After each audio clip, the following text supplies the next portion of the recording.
ในบ่าวเคยว่าเรามาเล่นนั่นนี่ในบ่าวเคยมาเล่นนั่นนี่กินนี่แล้วเฮาทูนั้นเราว่ามื้ออื่นไปตัดกล้วยเด้อว่าโดยเราว่าคายบ่เราว่าคายบ่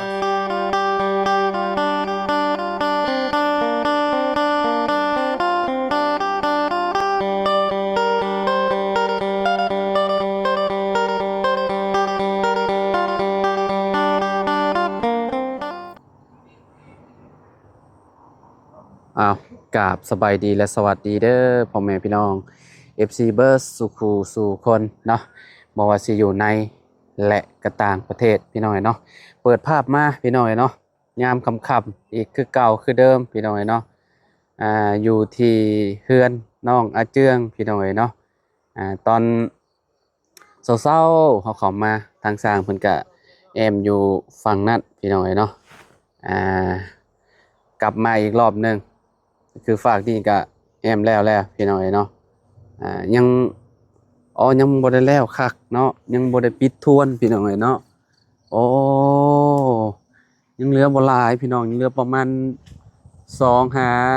3แผ่นพี่น้องเนาะที่ว่าเพิ่นยังบ่ได้ปิดทวนฝั่งนี้พี่น้องไวอีหลีพี่น้องเนาะมื้ออื่นนี่สงสัยแล้วนะมื้ออื่นนี่ด้านหลังเนาะแล้วก็ด้านหน้าพี่น้องเนาะ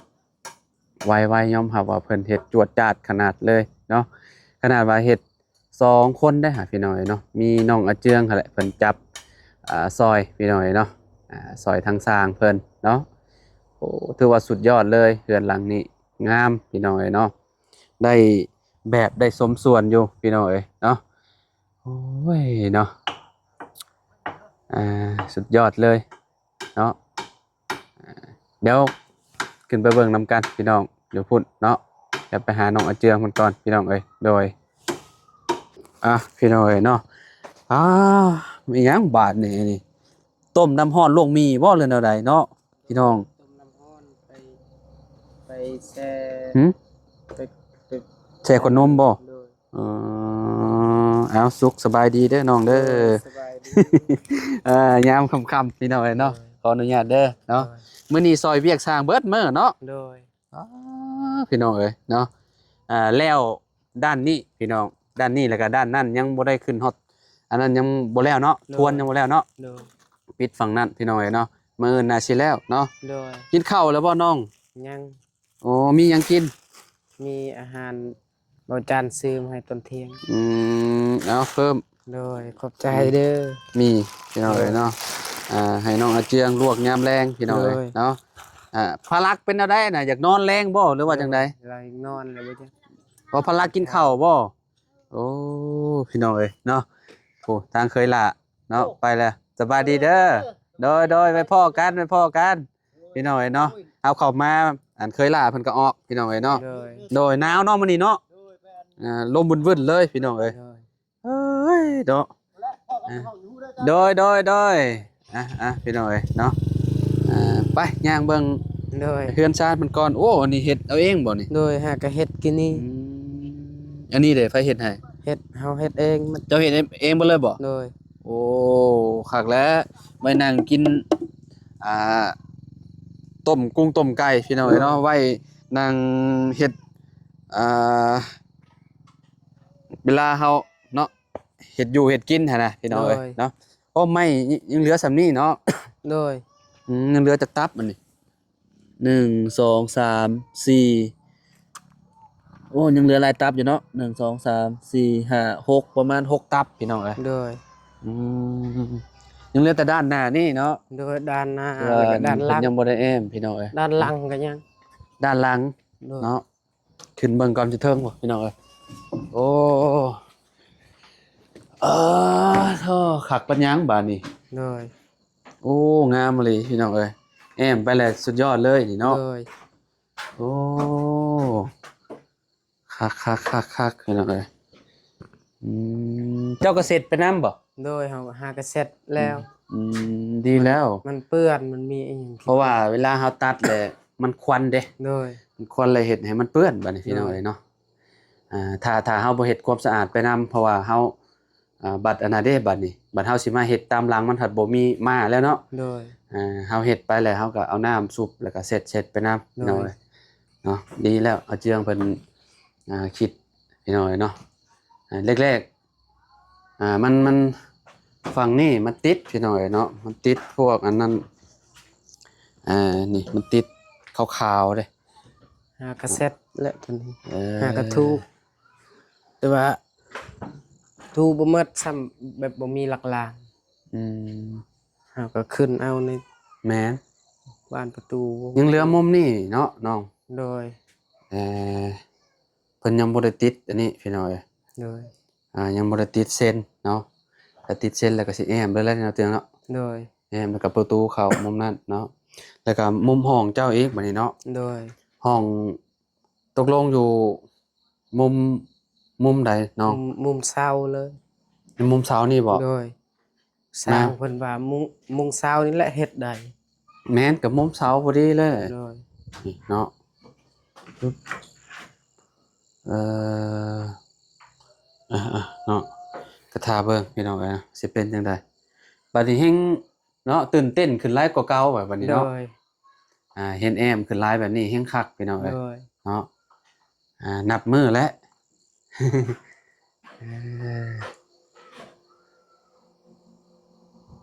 ตอนนี้บ่ฮู้ว่าเพิ่นคิดอีหยังอยู่ คิดว่าเบิ่งเฮือนแบบงาม งามเนาะ โดยเห็นแล้วก็งาม อืม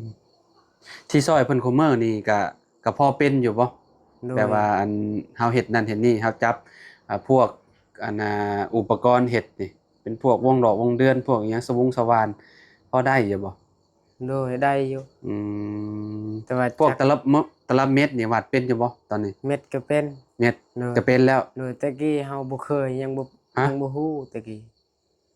บ่เคย อันเม็ดนี่ได้ โดย ตลับเม็ดนี่บ่เคยวาดบ่ โดยบ่เคย บ่เคยจับจักเทื่อบ่ บ่เคยจับเทื่อ อ๋อ บ่ฮู้ว่าเม็ดมันยาวส่ำใด เม็ดหนึงนี่ก็บ่ฮู้ว่ามันยาวส่ำใด โดย มีแต่กะเอาบ่ โดย กะเอาก็บ่อยากถือมันได้ดอกเนาะ โดย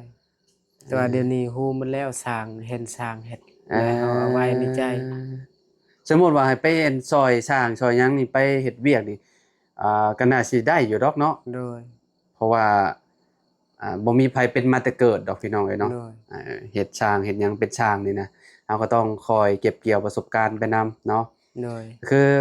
เผื่อเขาเจ้าสิเป็นสร้างได้นี่เขาเจ้าก็คือกันนั่นแหละ โดย เริ่มจากศูนย์คือกันนั่นแหละเนาะแล้วเขาเจ้าก็หัดเฮ็ดหัดหยังไปนำหมู่นำคู่นี่แหละเนาะ โดย อืม สมมุติว่าเฮาคันเฮาเฮ็ดเฮือนแบบมันแบบนี้ดิ อืม เฮาแทกไปพุ่นแล้วแทก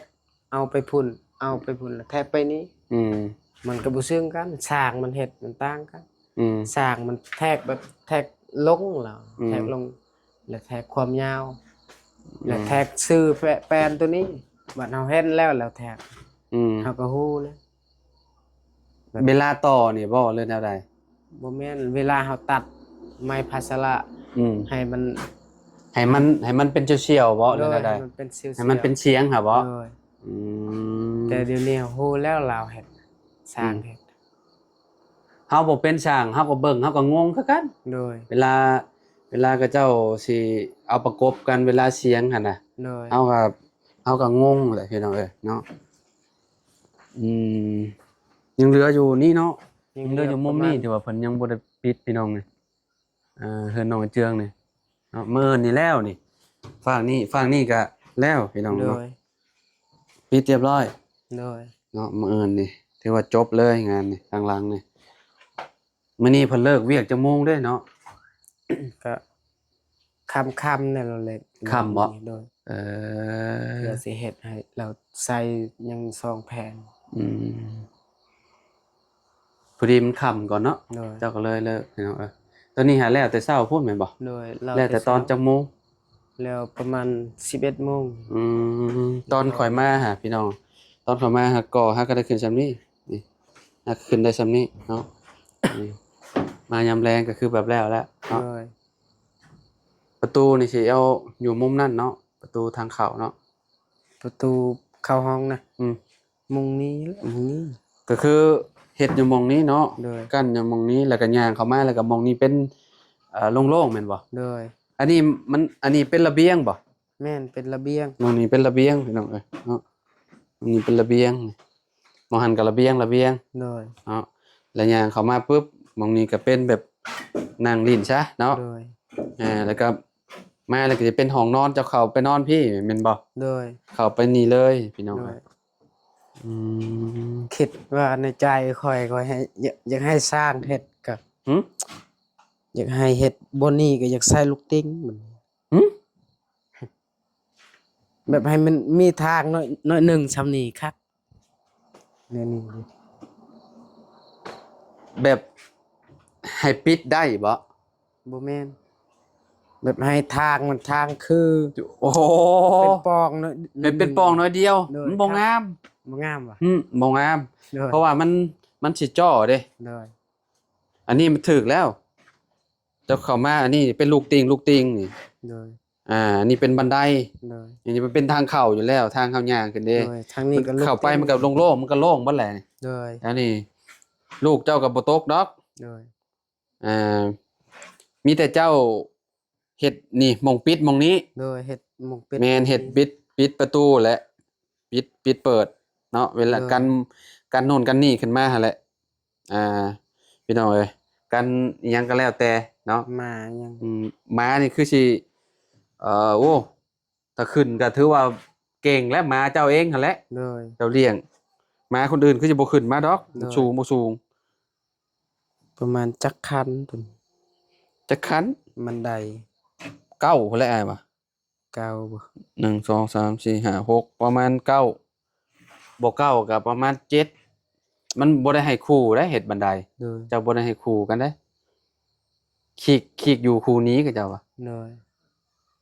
1 2 3 4 5อันนี้ก็เจ้าเฮ็ดจักคันซะ1 2 3 4 4 5แต่ว่ามันห่างเนาะก็บ่เอาพอดีเนาะบันไดบ่ต้อง มัน เอา ได้ สั้น มันได้นี่ เอาแบบ ให้ถือกับเสาเลยคักเนาะ อืม มันเพียงแบบนี้เลย พอดีเวลาย่างขึ้นมาเนาะ โดย ย่างขึ้นมาแบบนั้นก็ถึกพอดีเลยแหละเนาะ แบบนี้มันก็ซึ้งโพด อืมมันถ้าเบิ่งตัวจริงนำกันเนาะ โดย สิเป็นจังไดพี่น้องเอ้ยเนาะโธ่เนาะ มื้อนี้เมื่อยแฮง หึ มื้อนี้เมื่อยแฮง เมื่อยแฮงบ่มื้อนี้ โดย คือว่าเมื่อยแฮงมื้อนี้ เมื่อย ทำงานหนัก โดย ทำงานหนักแต่ละมื้อก็คือนอนหลับไวอยู่บ่น้อง จังเลยก็นอนแล้วแหละเมียเล่นโทรศัพท์ อืม เอานอนก่อน อืมจะนอนหลับก่อนเพิ่นเนาะ โดย แต่ละมื้อเพราะว่าเพิ่นซอยเวียกสร้างคุมื้อเลยพี่น้องก็เมื่อยแล้ว ตื่น เนาะ เช้ามา ตื่นเช้ามา บอกเมียว่าตื่นมันนึ่งข้าวนึ่งน้ำครับ อืม คู่มือเลยคู่มือเลยแบบนั้น แต่ละมื้อจะตื่นจักโมงแต่ละมื้อ เอ้ยแต่เช้ากลางคืน 4โมงบ่ กลางคืนนี่ค่อยตื่นนี่มันก็สิแจ้งนี่เทื่อนึงเฮาตื่น อืม ดึกประมาณ 11 โมงเทื่อนึงตื่น ประมาณ 3 โมงอีกเทื่อนึงตื่น เป็น4เทื่อเมื่อคืน คืนหนึง4เทื่อตื่น ช่องเทื่อเลยบ่ โดย 4เทื่อเนาะ 4 ตอน9โมง โดย เอาจักโมงเจ้านอนแต่ละมื้อน อน แม่ แต่หัวน อน แรงนะ ตอนหัวแรงนี่จักโมงประมาณ7โมง โดยกินข้าวซำนี้แหละ นอนเลย โดยกินข้าวแล้วก็เบิ่งโทรศัพท์หน่อยหนึงก็นอนแล้วนอนหลับ ไวอยู่ซะเนาะ โดย เฉพาะและนอนตื่นไว โดยนอนแล้วก็เมียเล่นโทรศัพท์เฮาตื่นมาเมียยังเล่นอีกโทรศัพ อื ท์ ม เฮาก็นอนต่อบอกว่าพอแล้วเล่น แต่ละมื้อก็คือแบบตื่นแต่เช้าเนาะ โดย แบ่งงานกันเนาะเมียลูกหนึ่งข้าว โดย สำนี้จะไปอาบน้ำอยู่ไสซะ อยากอาบในนี้แต่ว่าน้ำมันจักมันเป็นหยังเพิ่น น้ำไหลบ่ โดยมื้อวานนี่อาบในนี้ อืม เบาเพิ่งมา คะแนนบ่มีเด้อจ้ะ บ่มีก็จักสิไปอาบอีไสล้างมือในน้ำในคุแล้วก็นอนเลยแหละ บ่อาบ โดย บ่มีน้ำเลย มันค่ำเนาะ โดยอยากอาบน้ำห้วย ในหันได้จ้ะ ใช่ น้ำมันก็ตอบหลังเก่าจ้ะฮะ บกแล้ว เอาบ่มีแล้วบ่ โดยน้องมัน เอา มีอยู่บ่หลายแต่ว่ามันเป็นขี้พุ่นมันบก อ๋อมันขุ่นแฮง แม่น อ๋อบกไว้เนาะ โดยบกเขาตักยามนี้เขาตักโคตรผักหลาย อ่าคะแนนไปอาบก็ต้องไปอาบในน้ำห้วยพุ่น โดยแต่ว่าตอน ใกล้ นี้ พุ่นเนาะ โดยแต่ค่ำแล้วก็ขี้คร้านเนี่ยสองมาก็ย่านเนี่ยสามมาก็เมื่อยเนี่ย อ่า ก็ย่านและล้างแต่ตีนกันนอน อ่า มันมีน้ำในนี่คู่มือเขาอาบ บ่ได้ใกล้กันติกับเมีย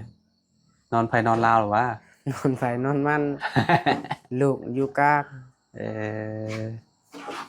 โอ้ทางน้องเพิ่นเฮ็ดหยังอะนะไปลงไป โดย ข้างล่างพุ่นแหละพี่น้องเอ้ยเนาะไอ้เจืองก็ช่วงนี้ก็ซอยเวียกเพิ่น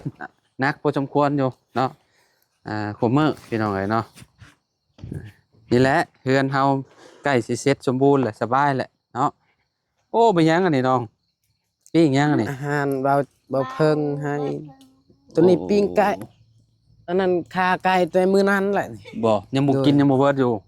จัก อ๋อ น้ำแม่พลักแล้ว คนน้อยนอนแหละ นอนแล้ว นอนไวเนาะ ว่ามันอูดแบบนี้ลายและยุงมันไปมันละยุง เจ้าอูดนี่บ่ เลย โอ้มันถือควันมันกระปบเบิดแหละซะเนาะอันนี้สิกินข้าวแรงเนาะนี่เนาะ โดยกินข้าวแรง พี่น้องเอ้ยเนาะกินหมดแล้วข่อยนี่กิน เลย ต้องกิน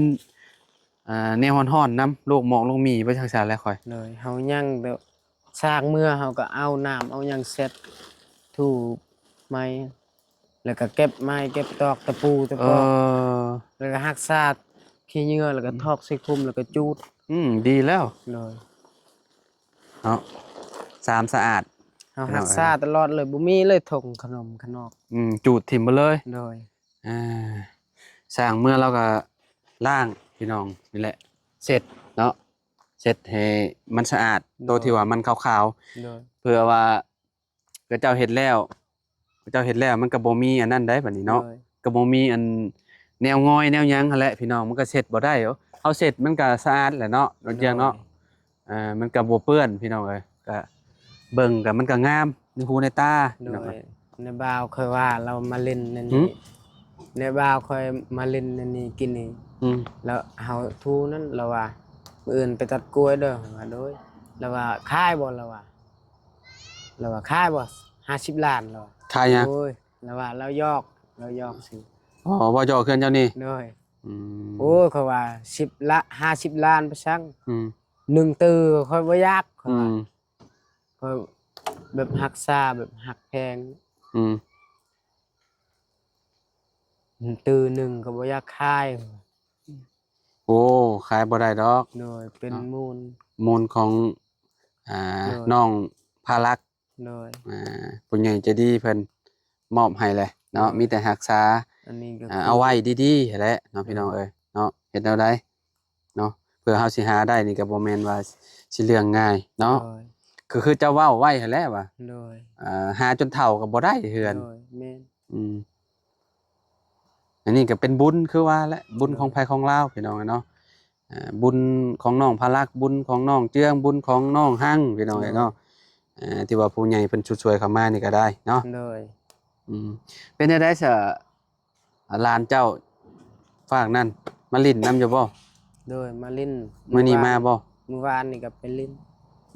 เอาภารักษ์ไปลิ้นนำบ่ โดย เออ ตอนเช้านั่นก็ไปเล่นอยู่พุ่น นมลูกเจ้ากินยังหลายบ่ยังจะกล่อง เฮาก็หากระซื้อมื้อนั้นเบาเสียงในถ่ายคลิปมื้อนั้นเบาเสียงไปแจกเครื่องในบ้าน เป็นแบบใดอันนมมาเบอร์หยังนมลูกเจ้ากิน เบอร์หนึ่ง เบอร์หนึ่งบ่ โดย เล็กตัวเย็นเนาะ โดย กล่องเท่าไหร่น่ะ เราซื้อมื้อนั้น140 140บ่ โดย ต่อกล่องหนึง โดย กินได้จักเดือนถ้าลักกิน ตอนเรายังน้อยหั่นบ่ฮอดเดือนซ้ำหรอกแต่เดี๋ยวนี้มันดนๆเนี่ยเราใหญ่แล้วอยากลิ้นแน่ โดนๆกินเถื่อของมื้อนี่เนาะ โดย อืม ตอนยังน้อยอุ้ยมันให้ตลอดมันกินนม ต้องกินนมหลายติ โดยกิน เอ หลาย อ แต่เดี๋ยวนี้มันใหญ่แล้วมีแต่เราอยากลิ้นอยากหยัง อืม แล้วก็ลืมนม มีแต่เราอ แบ ยาก บนั้น ให้ บ่ โดย โอเคซะพี่น้องเอ้ยเนาะเดี๋ยวให้น้องอาเจืองเพิ่นไปกินข้าวกินน้ำก่อนมื้อนี้ก็ประมาณนี้พี่น้องเอ้ยเนาะทางสร้างเพิ่นก็เฮ็ด รวดเร็วทันใจเนาะเจืองเนาะ โดย คือว่าไวได้พี่น้องแบบว่าผลงานเพิ่นละเอียดดีเนาะงามบ่ งาม ฝีมือสร้างนี่ โดยชุดยอดเลย สุดยอดเลย โดย ยกโป้ให้เลย โดยยอมรับเลยว่างามอีหลี งามเนาะ โดย คักพี่น้องเอ้ยเนาะถือว่าสุดยอดเลยทรงโมเดิร์นหนึ่งเดียวในหมู่บ้านพี่น้องเอ้ยเนาะที่ว่า แม่ งาม พลักว่าต่อ หืม แม่พลักว่ากินนี่เบิ่งไปอันนั้นไม้ผาสลา อืม เบิ่งอยู่หลุมคือบ่งามบ่ใส่ อืม งามอีก โอ้ย งาม คน แฮง เฮายังบ่เห็นตอนใส่ โดย เพื่อนน้องไม้น้องซ้อนนี่ก็คือกันนี่ โดย งามเบิดสีนี่นะเบิ่งบ่เบื่อสีนี่นะ โดย สีหมากมงคุดนี่พี่น้องเอ้ยเนาะพอติดไปเรียบร้อยแล้วโอ้เข้ากันคักเป็นยังเนาะ โดย งามบ่เป็นได้น้อง สบายดี คักบ่เอคักไปซะไปป้าแล้ว โดย อยู่ สบา ดีมีแฮงเด้อน้องเด้อเนาะเอาพี่น้องเอ้ยเนาะดีใจกับอาเจืองเพิ่นพี่น้องเอ้ยวันที่เพิ่นรอคอยเนาะก็ใกล้แล้วพี่น้องเนาะเฮือนมันก็ได้หลายเปอร์เซ็นต์แหละประมาณ60 70ได้พี่น้องเอ้ยเนาะประมาณนี้แหละเนาะใกล้สิฮอด100%แล้วล่ะเนาะเอากินข้าวแซ่บๆเด้อเนาะเอาไปแล้วสบายดีเด้อน้องเด้อไปน้องห้างสบายดีหลานน้อยนอนแล้วพี่น้องเอ้ยเนาะนอนแต่หัวค่ำเนาะเพิ่นเนาะโอ้พี่น้องเอ้ยนอนไวอีหลีจักโมงก็6 โมงปลายพี่น้องเอ้ยเนาะเอาพอกันไหมสบายดีเด้อพี่น้องเด้อเนาะ